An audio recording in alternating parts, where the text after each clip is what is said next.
stalled, and we are waiting for the news from the U.S. of when the U.S. is ready. And I'm not sure. Actually was told that President Obama may not be in a position to start any new FTAs. It will be very difficult.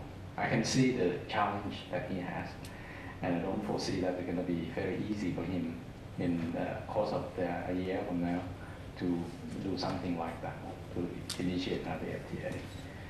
There's another process going on called the TPP process, the Trans-Pacific Partnership process that are ongoing. And we would like to know more about what's going on there, but we have some doubt also that it will come to an implementation because the readiness of the U.S. To make commitments in liberalization at this point. Group of 77, actually clear there are many G77 groups. Right? I assume that the one that you refer to is the used to be called the South-South Cooperation exercise. Now, what is needed?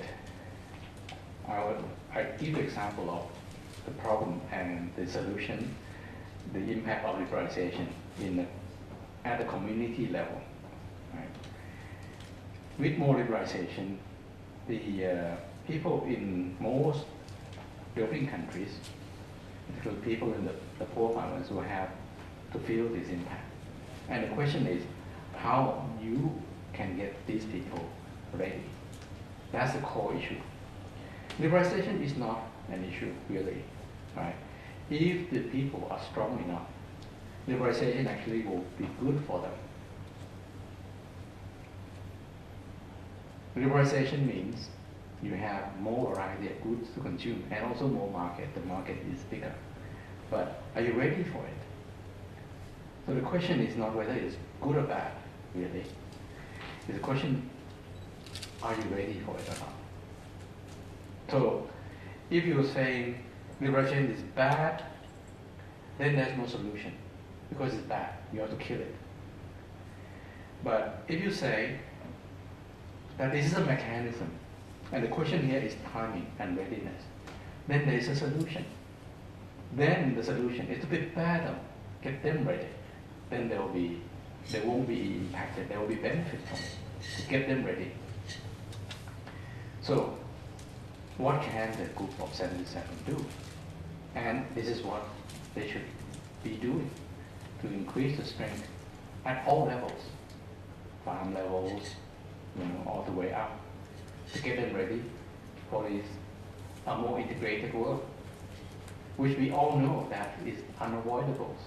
Now, 10 years from now, you see that a lot of trade will probably be conducted through a computer.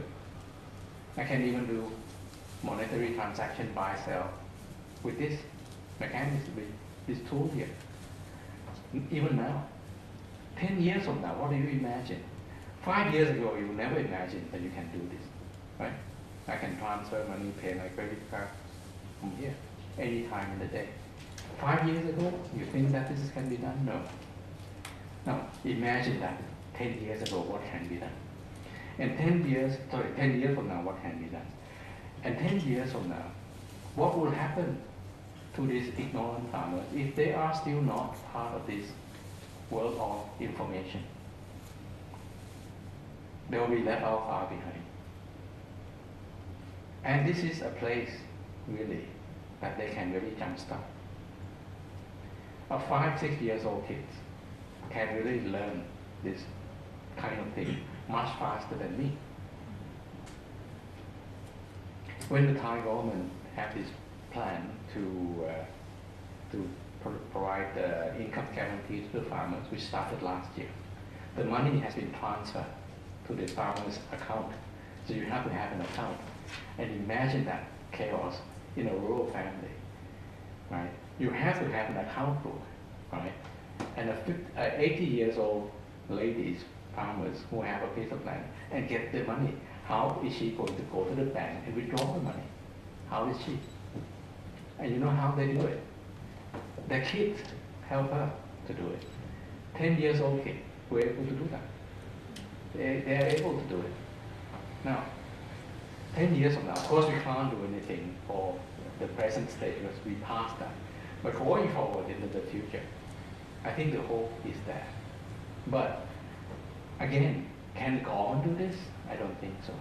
It has to be, again, the private sector who put the effort into making this a reality. It's a joint public-private sector, real joint public-private exercise at the community level. Not building schools anymore. It's more than that. What we need is not only school. We need a lot of basic knowledge, which we don't have now. They don't have now, and they should have. That's their entitlement, and this is the basic entitlement doctrine. What should they have? This is their entitlement. And I think if we can make this a universal value and universal objective, I think we will accomplish that. They are the ones that need it. Thank you. Very good. And I think the answer is very good, because finally it boils down to the individual, the society. Group of 77 that you referred to, I really participated in Geneva in the 1960s, the integrated program for communities. But since UNCTAD was really, the power of UNCTAD has been a little bit weakened. It used to be a negotiating forum, but now it's no longer. So the group of 70's power has decreased a lot, Now there are so many other groups. But anyway, finally, the development of the country depends on the country more or less, and on its people. Listening to him, I was thinking, I was now reading in Food, The Wealth of Nations. He's talking about the poverty of nations. It's very good. Why is the country are poor? Probably the people lack financial literacy. Next question, who would like to answer? Yes, okay. One of the interesting things in your view is that some countries like Australia, New Zealand, they have the trade cooperation with the foreign ministry. They combine the trade ministry with the foreign ministry. And then, as you have mentioned, it's a great advantage it may give. And I just wonder why we don't see that happen. Sorry. I just wonder why that's not being the trend, it's not being happening in other countries. Is it because of the reluctance, or is it because that the process is maybe well not understood? Or could it, is there a need for such in other countries as well? Certainly, well, thanks for the questions. I think many countries need that. US has USTR, and it was basically created to address some of these cross-agency issues. So you have one unified position when you negotiate.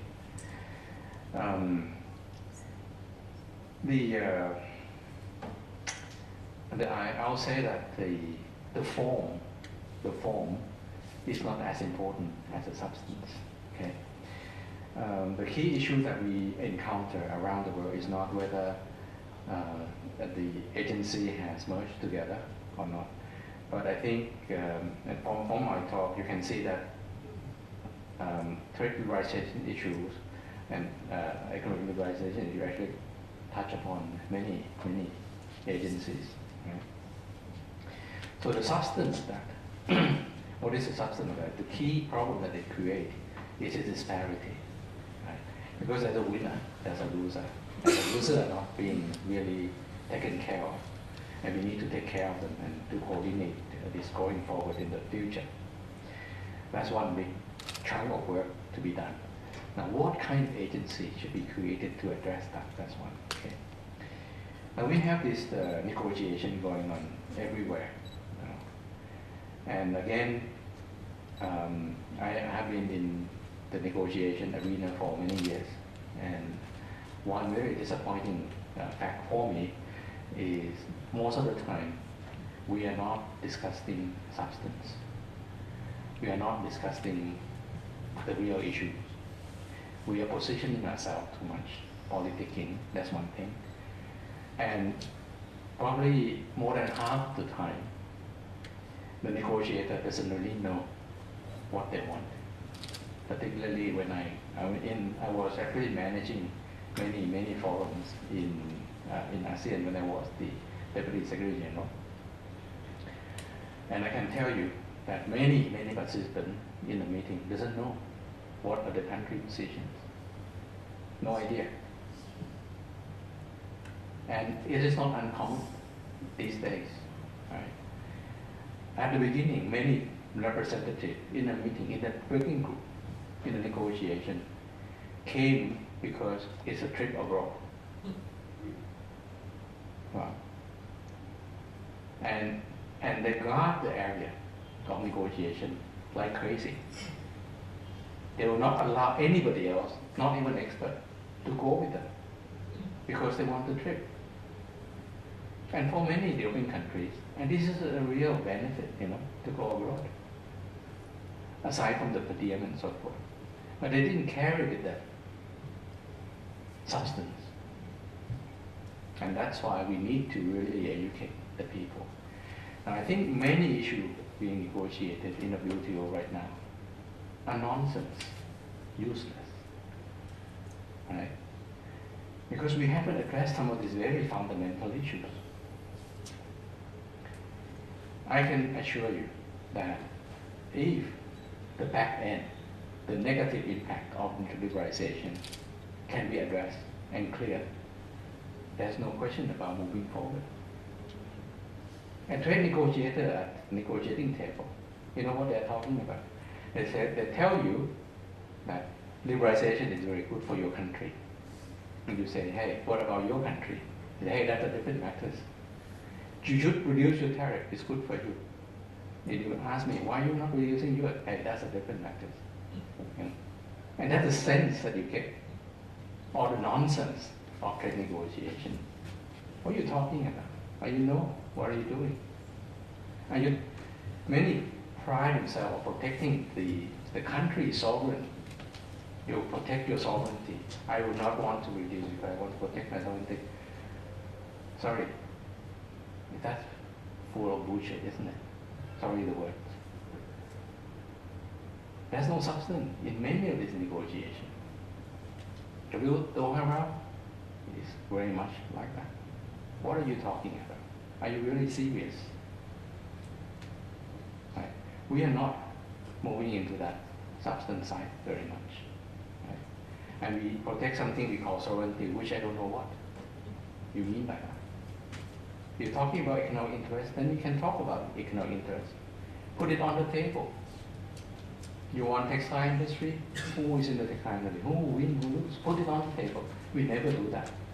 There's no sincerity in this talk. No information.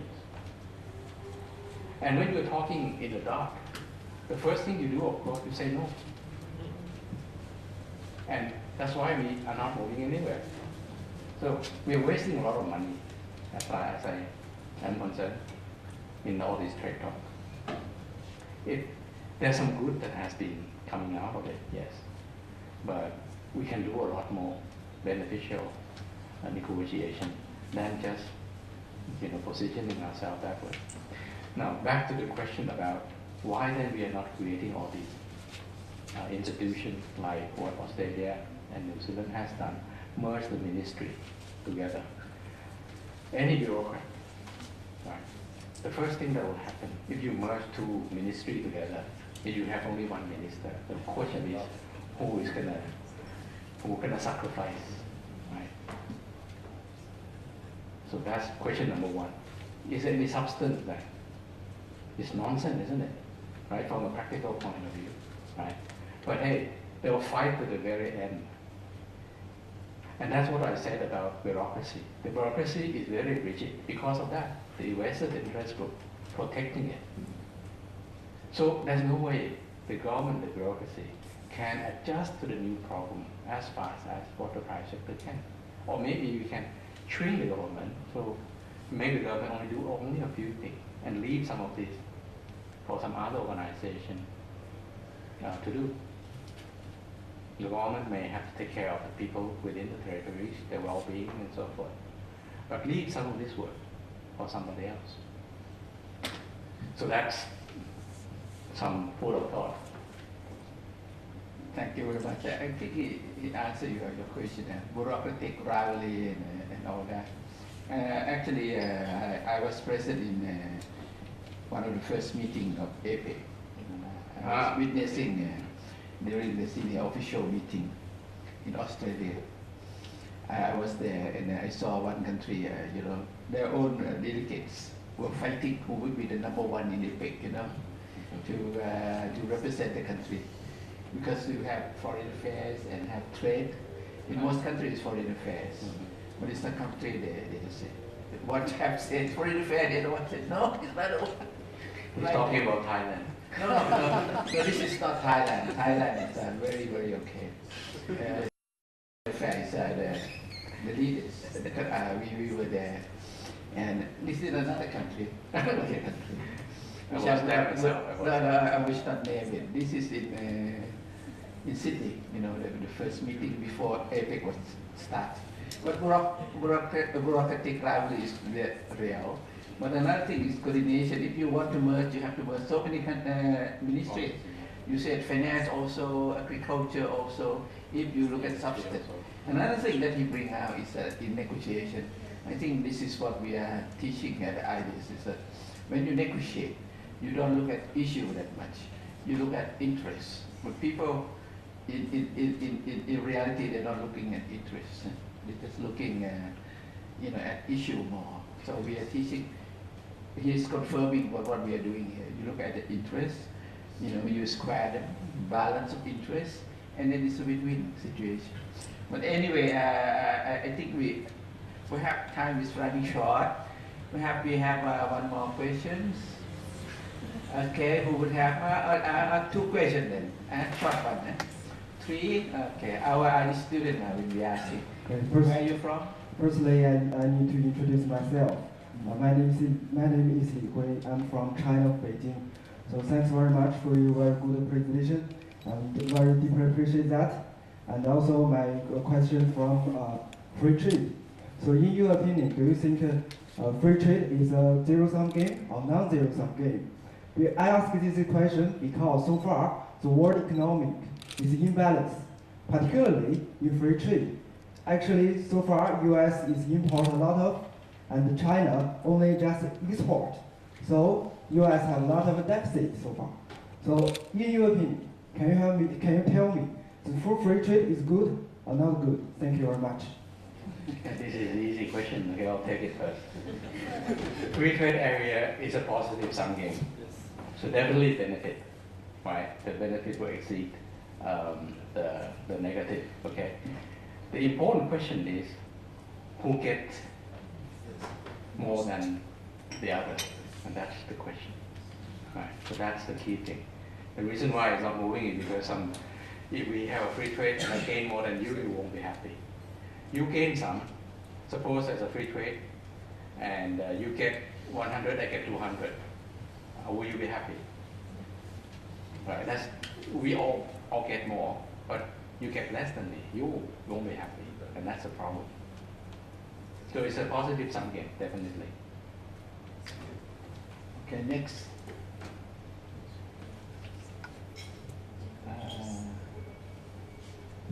Okay, identify yourself.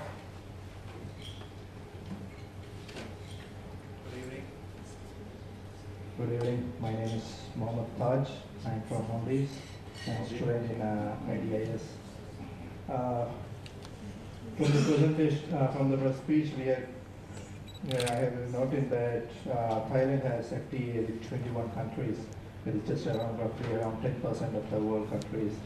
So my first question is, from 10 years from now, what could be the prediction that how many countries that Thailand would be having FTAs. Then my second question is about the import duty, which has been noted that about 60 to 70% of the goods are 0% tariff rate. Then my question is, from this 60 to 70%, how much does the non-tariff barriers affect this 60 to 70% of goods? Very difficult question, huh? Number one is how many more FTA we will do? As many as your babies. I think we'll, right now, within Asian countries, we have about 72 FTAs among ourselves, counting all the bilaterals, yeah? EU has about 300 and something, including those that have become ineffective because of the union, yeah? But they have 300 and some. Now, Asia will need a lot more of these FTAs, bilateral in particular, in order to connect up a lot more in building a more integrated Asia. So there will be a lot of bilaterals. For Thailand, I'm not sure how many more, but from the trading countries that we have, we probably will have a lot of bilaterals with them, right? We have about 180 some trading partners, so 21 is not enough. But I would say that the countries in South Asia will be one of those that will have priorities. And the next will probably be Latin America and then African countries. So there will be FTAs that we actually, a few is now on the pipeline with the GCC countries, the Gulf countries, the Middle East also. So we will probably have in the next couple of years, if everything goes well, there will be another 10 FTAs in the next, if this government comes back and everything, another 10 FTAs in the next couple of years. 60% of our tariff line that are 0% are tariff line that are input materials. All the input material in Thailand are 0 tariff already, right, since last year. And are there any non-tariff barriers? Very, very few. Because these are non-tariff, these are raw materials, like iron ore, coppers, all this, yeah? And some of their intermediate products, which we cannot produce in the country, we have to import. There's no competition with our domestic industries. There are raw materials, intermediate raw materials also, they're all 0 tariff. And there are very, very limited non-tariff barriers. Having said that, there are product standards, for example, which can be a barrier for some of the products, like steel, right? Steel, we have many standards in the world. There's a European standard, there's a US standard, right? The Thai happen to adopt the US standard. So European standards still come into Thailand has some difficulty also, something like that. But if you bring this product into what is we call a free zone to produce and export, there's no problem. Yeah, that can be done. So there are still non-tariff barriers in some of these areas, but we are trying to eliminate all of this because there's no point. We are not producing it anywhere, and these are raw materials. We use it to produce other product which we consume for export and mostly export. Right? Okay. Another one? What about that? Yeah, okay. Thank you, Excellency. My name is Ugyen and I come from Bhutan. Yeah. As you said, one of the persons here today. So I would like to thank first of all for inviting us on the Thailand State Liberalization. And particularly I'm happy that our professor, the speaker for today, is very supportive to the farmers, the farming group, despite the inflation and with he would like to have the food prices going up and benefit the farmers.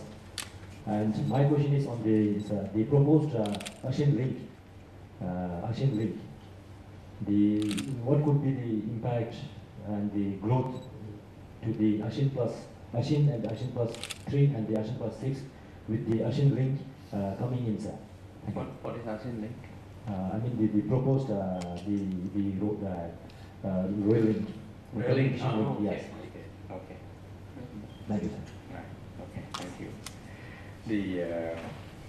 The linkage is one of the biggest effort that the government has and will continue to be so in the next few years. A lot of investment going into it.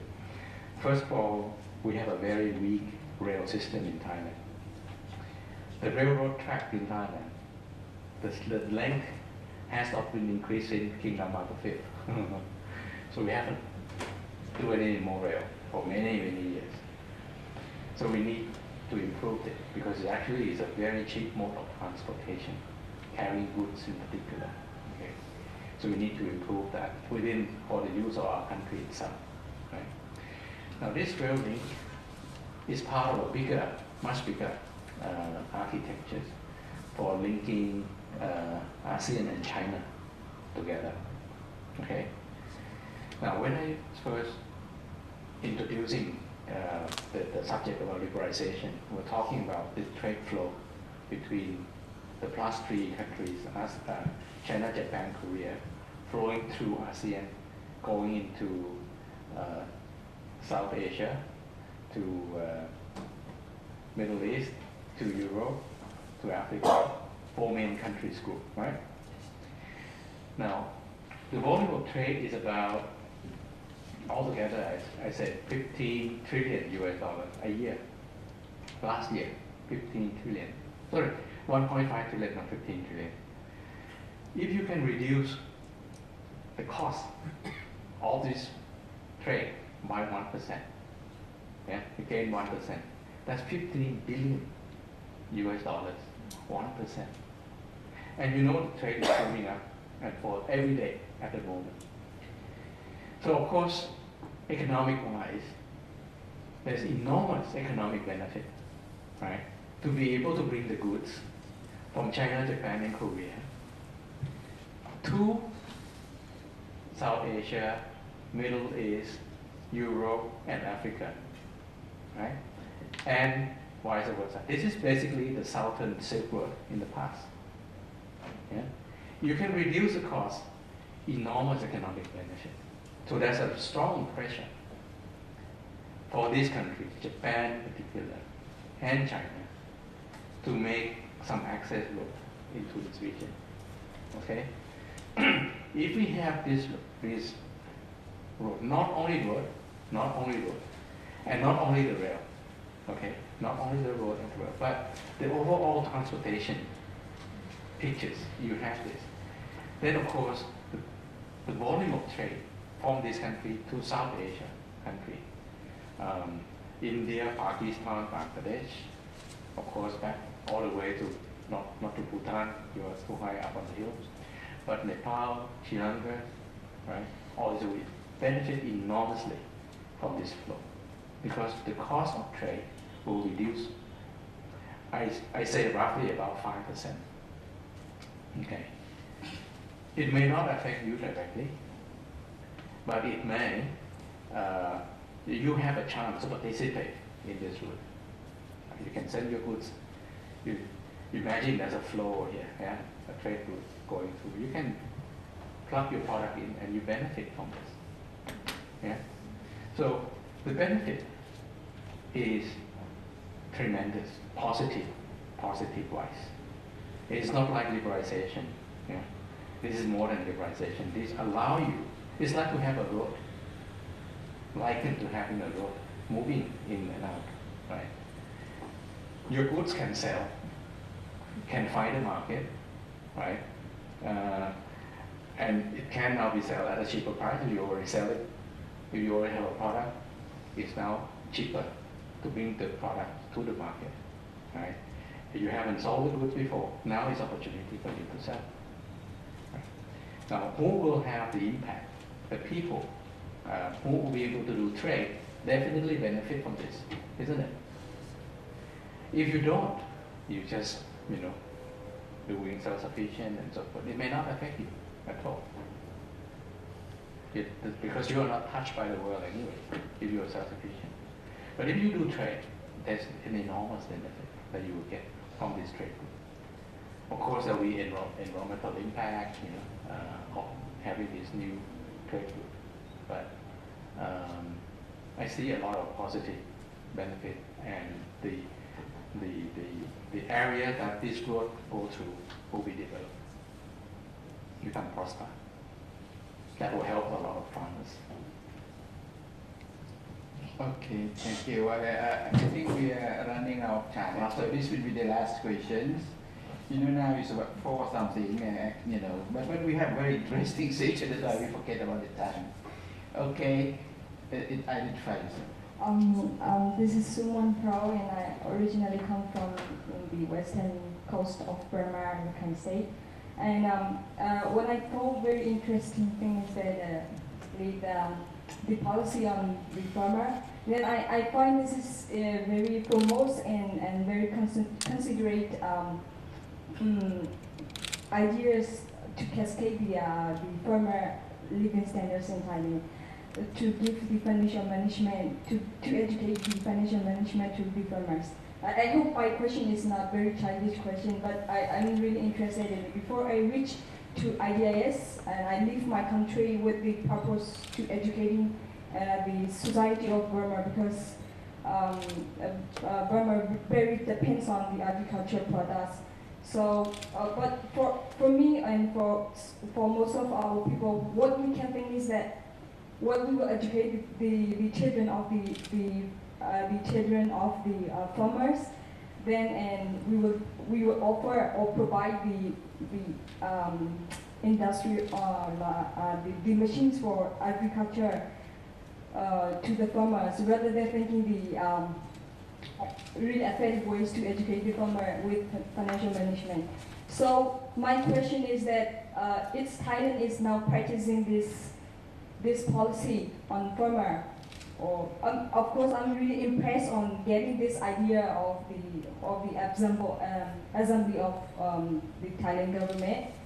So if we practice this kind of policy, the costs and benefits for both Burma, for both the farmers of the Thailand and the people who are living in cities, who are now in charge of and controlling the environment of agriculture. Yeah. Okay. Thank you very much for giving me this opportunity. Thank you. So the question is that let me summarize this correct. If we do subsidize, increase the price, and let the farmer become richer, and you teach the farmers how to handle financial management, well, what will be the impact of that on the people living in the city, right? And whether we have Thailand is doing that. Theoretically, I think the people who live in the city will suffer, as I said. You have to, because the price of goods go up. And what the government do right now is to increase the minimum wage to compensate. So whether are we doing this now, we are doing it. But on a broader scale, whether Thailand has the private sector who participate closely in doing all this work I just mentioned to you, there are many examples. Right? Many companies have tried, they're doing it. And the difficulty of doing that, as we found, is, and they found, is you have to design this system for almost tailor-made to each community, because each community is different. In fact, each individual is different, right? And that is the challenge. So you cannot have a ready-made package and go to a farm, a community, and say, do 1, 2, 3, 4, finish, you graduate. No, it's not like that, taking a course, because it's real life. In fact, the word agriculture is a deep word. Agriculture is a culture. Is a conglomerate of process and practices. It is not one process. It is not one practice. You know, a good farmers, successful farmers, in any example that we have found in Thailand, are farmers that are very flexible. The number one thing, he's very knowledgeable about all these choices, yeah, and he can adjust himself. If there are no rain, this is how he adjusted. If there are too heavy rain, this is how he adjusted. You know, that is not simple task, but there's no ready-made formula, right, to help a particular farmers or particular community, because community constructed very, very differently. Therefore, you need to then tailor-make this program for each of these communities, so you can do a pack of them at a time. We now actually target something like, not too ambitious, in fact, there's a running example of some 60 villages in Thailand that are doing this. And actually private sector go in and then help them in various provinces in Thailand. Okay? And some are successful in that particular year, but some are still not. Okay? It is the, but I think unless we start embarking on this direction and try to do it, it will not happen. So let's start doing it. And we do it all together, and then we exchange information, we learn from each other, and that's the way it has to go, right, going forward. But of course, Thailand is doing this exercise for many years now. We have been gathering actually a lot of small samples of successful cases. And the way to educate people is to pass this information out and let the people from another village look at this, and they will see, okay, this is how this guy do it. And he modified. The good and successful one, they take this information and then modify, adjust itself to their needs. This is what is happening. It's a slow process, but it is going on. I was partner at PricewaterhouseCoopers, an accounting auditing company. Well, actually they do many things. I was doing trade with a company. The first thing I did with the company is they have a CSR program, and they go and build school. Right? And they are coming back every year and report how many schools they build, many teams and so forth. So I said, you're an accountant, what are you doing? Building school. Why don't you go and teach people how to do accounting? So they did. They changed the project, and then they go into a community and they design an accounting system for the people in one village. Right? And they came back. They're very successful with that example. Right? And the farmer give them many, many questions that top CEO will ask.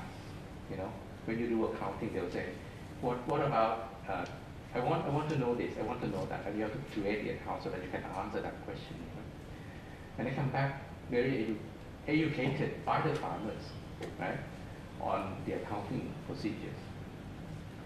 So those are the kind of things that I think will be very rewarding for professional people to do. Bankers, I'm sure when they do this, they will find that there were a lot of new questions that they haven't thought of before, right, in doing their normal work, that they can improvise and then teach the farmers, people in the community, how to manage the financial system. They may have many other things that we, living in the city, never thought of as their problem. Yeah, because farmers actually, they have their own saving system, very complicated, most farmers save the seeds, right? And that's the saving. They save the rice for consumption. Very sophisticated system also, where they manage the inventory and things like that. And who knows? That they are actually going through a lot of learning before they come to a system like that. But we never do. bring this as our knowledge. It is something that this guy, poor guy, does. Sorry, but I think we are doing it, and the more and more people in Thailand, more and more companies, more and more private sector have participated in this exercise. So definitely, I just went to Ghana in Africa, and they learn about this in Thailand, and they make a request to the Thai government that they would like to learn some of this mechanism from Thailand, and no problem. What we can do is they are requesting for some teaching material, and we will be able to supply with some of that. But unfortunately, it's in Thai, and translate that into their own language. But I think we are willing to help them share this new approach, this new knowledge. Thank you. Okay, thank you.